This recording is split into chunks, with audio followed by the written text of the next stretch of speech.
জল।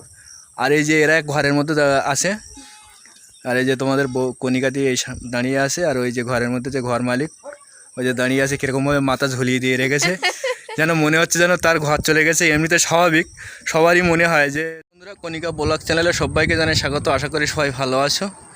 আর বন্ধুরা, আজকেও আমরা দুজন ঘুরতে বেরিয়ে চলে এসেছি নদীর সাইডে। তো বন্ধুরা, এই যে আমরা কণিকাও চলে এসেছে, তোমরা দেখতে পাচ্ছ। বন্ধুরা, দেখতে হচ্ছে কত সুন্দর ঝাউ বাগান, দেখতে খুব সুন্দর লাগে, ভালো লাগছে ঘুরতে এসে। আর বন্ধুরা, আজকেও আমরা বিকেলবেলা দুজনে ঘুরতে চলে এসেছি। তো এই যে দেখতে পাচ্ছ চারিদিকে জঙ্গল, এই সাইডে এটা মেন রোড, আমি দাঁড়িয়ে আছি, এটা মেন রোড। এই যে মেন রোডের উপরেই দাঁড়িয়ে আছি, এটা মেন রোড তৈরি হয়েছে। আয়লার সময় জল উঠছিল, জল ওঠার পরে নদী বাঁধ ভেঙে যখন জল উঠছিল, জল ওঠার পরে তারপরে এই বাঁধটা তৈরি করে দিয়েছে, বিশাল বড় হাই রোড করে দিয়েছে। আর এই সাইডে যে জঙ্গলটা আছে, এই জঙ্গলে কিন্তু অনেক সময় বাঘ চলে আসে। অনেক সময় বাঘ এসে এখানে 2-4 দিন করে থেকেও যায়, আবার ফরেস্টাররা আবার এই বাঘটাকে আবার তাড়িয়ে বার করে দেয়, কি নিয়ে অন্য জায়গায় ধরে অন্য জায়গায় নিয়ে সে জঙ্গলে পারে ছেড়ে দেয়। তো বন্ধুরা, আরও সামনে গিয়ে তোমাদের দেখাবো। এখানে কিন্তু এখনও পর্যন্ত আউটসাইডে বাড়িগুলো আছে, 2-1টা বাড়ি এখনও পর্যন্ত আউটসাইডে আছে। এখনও পর্যন্ত তারা ভিতরে বাড়ি করেনি, তারা এখনও পর্যন্ত মানে বাইরে আছে, মানে মেন রোডের বাইরে আছে, তারা এখনও পর্যন্ত ভেতরে যায়নি। তা বন্ধুরা, চলুন সামনে গিয়ে তোমাদের আর একটু দেখাবো।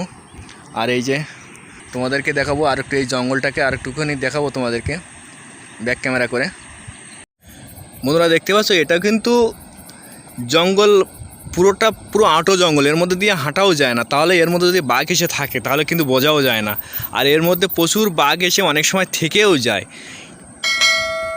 অনেক সময় ছাগল গরু ধরে নিয়ে যায়, ছাগল ধরে নিয়ে যায়, গরুকে ক্ষতি করে চলে যায়। তো ফরেস্টাররা এসে আবার সেখান থেকে ধরে নিয়ে আবার বনের পাড়ে ছেড়ে দেয়। তো এখানে দেখো কতটা ঘন জঙ্গল, একবার পুরো আঁটো হয়ে আছে। কেউ যদি এসে এর মধ্যে থেকেও যায় তা কিন্তু বোঝা যায় না।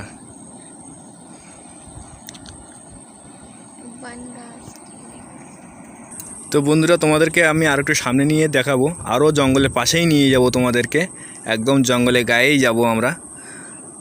তাহলে চলুন বন্ধুরা, সাথে থাকুন, সঙ্গে থাকুন, দেখতে থাকুন, পুরো ভিডিওটাই দেখুন। অবশ্যই তোমাদেরকে ভালো লাগবে, ভিডিওটা স্কিপ না করে পুরোটাই দেখুন, অবশ্যই ভালো লাগবে।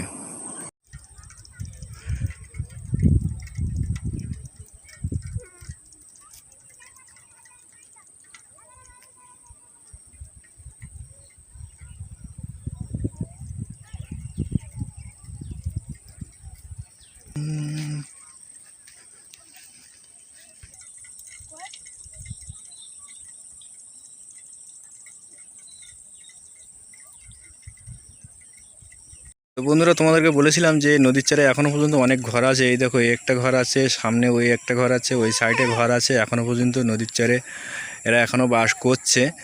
আর তোমার নদীর মানে এই মেন রোডের ওই সাইডে এরা বাস করছে বলে ওদের ওই সাইডে আরেকটা বাঁধ দিয়ে দিয়েছে। ওই যে বাঁধটা আছে, এই বাঁধের খোলেই এরা বাস করছে, ওই জন্য নোনা জলটা এখানে আসে না। আর এই যে এমন বৃষ্টিও হয়েছে যে পুরো সব কিছু ডুবে গেছে, এখান থেকেও জলটা বেশি হয়ে গেছে। ওরা যে যাওয়া আসা করে সেই সাঁকোটা পর্যন্ত ডুবে গেছে। তো বুঝতেই পারছো সুন্দরবনের মানুষের জীবনটা কিভাবে মানুষ কাটায়, কিভাবে মানুষ মানে জীবনটা মানে সামনের দিকে এগিয়ে নিয়ে যায়, কত কষ্টের মধ্যে। আর বন্ধুরা, এই সাইডে দেখো ঝাউ গাছ লাগিয়ে রেখেছে, একদম কতটা ঝাউ বাগান, এখান থেকে পুরো ঝাউ বাগান আছে।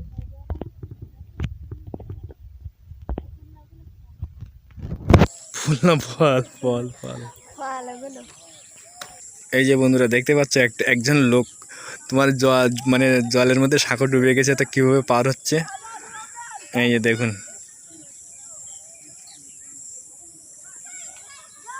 সুন্দরবনের মানুষেরা কিভাবে এখানে থাকে আর কিভাবে মানে এদিকে বাঘের ভয়, এদিকে আবার জল উঠলেই বেশি বৃষ্টি হলেই এর মধ্যে ঘেরটাই ডুবে যায়। তাহলে বুঝতেই পারছো আমাদের মানে সুন্দরবনের মানুষের কত কষ্ট। এই যে বন্ধুরা, তোমরা দেখতেই পাচ্ছ বৃষ্টিতে কতটা জল উঠে গেছে, একদম পুরো এর ভিতরে যে একদম পুরো ভরে গেছে। এই যে চারিদিকে জল আর জল, চারি সাইডে জল উঠে গেছে। তাহলে কীরকম বৃষ্টি হওয়া হয়েছে বুঝতেই পারছো, একদম পুরো জল উঠে গেছে। ওই যে কণিকা যাচ্ছে। আর এই যে পাতার চাতর, এখনও পর্যন্ত ধান রুইনি।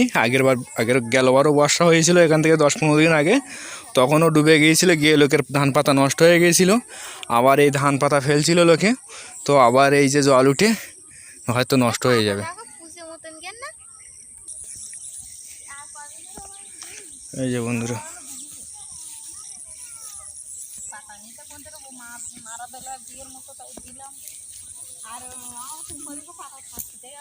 জল উঠে গেছে, একদম পুরো ভরে গেছে।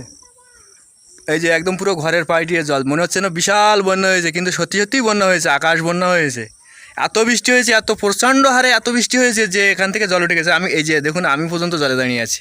এই যে আমি প্যান্ট গুটিয়ে কতটা জলে দাঁড়িয়ে আছি, দেখতে পাচ্ছ? আরও এই যে 4-5টা পুরো জলে ভরে গেছে। এই যে একদম পুরো জল, একদম এই যে কতটা জল, চারিদিকে খালি জল আর জল। আর এই যে এরা ঘরের মধ্যে আছে, আর এই যে তোমাদের কণিকাটি এই দাঁড়িয়ে আছে। আর ওই যে ঘরের মধ্যে যে ঘর মালিক, ওই যে দাঁড়িয়ে আছে, কীরকমভাবে মাথা ঝুলিয়ে দিয়ে রেখেছে, যেন মনে হচ্ছে যেন তার ঘর চলে গেছে। এমনিতে স্বাভাবিক, সবারই মনে হয় যে চারিপাশে জল উঠে গেলে সবারই ভয় লাগে। তো এই জন্য তারও ভয় পাচ্ছে যে ঘরটা যদি ভেঙে যায় তাহলে খুব অবস্থা খারাপ হয়ে যাবে। ওই জন্য খুব চিন্তার মধ্যে আছে। তোমরা প্লিজ লাইক, কমেন্ট, সাবস্ক্রাইব করে শেয়ার করবেন, যেন এরা যেন একটু ভালোভাবে দাঁড়াতে পারে। তো বুঝতেই পারছো। তাহলে চলো একটুখানি তোমাদের ঘুরে ঘুরে দেখাবো। বন্ধুরা, তোমাদেরকে বলেছিলাম যে আরও জঙ্গলটা কাছ থেকেই দেখাবো। তো এই যে জঙ্গলটা একদম পুরো কাছ থেকে তোমাদেরকে দেখাচ্ছি। একদম আমি জঙ্গলের পাশে দাঁড়িয়ে আছি। আর এই যে ছোট রাস্তাটা আছে, এই রাস্তার ওই সাইডে পুরো গাছগুলো আছে। আর আমি আর যেতে পারছি না ওই সাইডে, এই সাইডে জল উঠেছে, জল পার হয়ে যেতে পারছি না। এই যে দেখতে পাচ্ছ পুরো জল ভরে গেছে। জল ভরে যাওয়ার জন্য আমি একদম ওই পারে পার হয়ে যেতে পারছি না। তার জন্য আমি তোমাদেরকে এই সাইড দিয়েই তোমাদেরকে দেখানোর চেষ্টা করছি। এই যে একদম পুরো পাশে জঙ্গলটা, এই যে রাস্তা আছে, এই রাস্তার ওই পাশে জঙ্গলটা। এই যে বন্ধুরা দেখতে পাচ্ছ জঙ্গলটা কত পাশেই আছে, একদম পাশে। তো বন্ধুরা, ভিডিওটা আর বেশি বড় করব না। ভিডিওটা ভালো লাগলে অবশ্যই লাইক, কমেন্ট, শেয়ার, সাবস্ক্রাইব করে দেবেন। সবাই ভালো থাকবেন, দেখা হবে পরের ভিডিওয়।